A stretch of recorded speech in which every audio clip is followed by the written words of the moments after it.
How long have you been, digging into the Browns organization for this piece, Seth? I don't know exactly. What I think.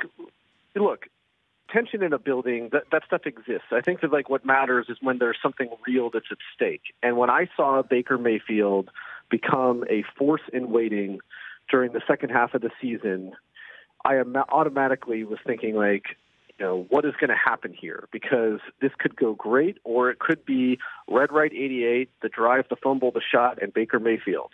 And that's what I was trying to understand is, how decisions are made, what it's like to work for Jimmy Haslam, and what this means when you have a precocious young quarterback who looks like he's going to be a superstar for a long time. Yeah, and that said, and that's why I wanted to have you on, is because much of your piece dives deep and very detailed into the Banner, Lombardi to Sashi Brown years. And then when it comes to the here and now, I'm wondering what you were able to glean about the ultimate question, which is what you just said is why you started deep digging in here, is what do you think is going to happen based on what has happened before with Baker Mayfield and John Dorsey, now with Freddie Kitchens, the troika that is now in place of quarterback, general manager, and coach, Seth? I have no idea, and that to me is what made it so fascinating, because you've had a consistent run under owner Jimmy Haslam of these sort of arranged marriages.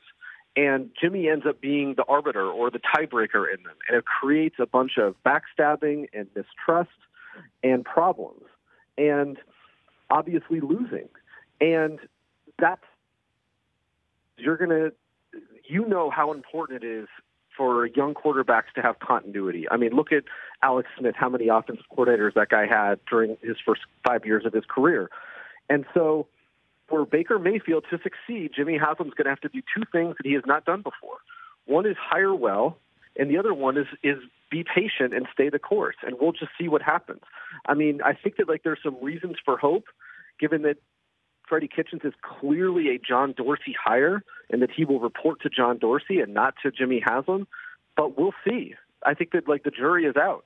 So in terms of the flow chart, best you can tell there in Cleveland, because again, all these stories about what was happening with Hugh Jackson and what was happening with Sashi Brown and what happened with Banner and what happened with Lombardi and what happened with Ray Farmer, I mean, that would just keep me up at night. I knew how bad it might have been, but this really puts into black and white just how bad it was.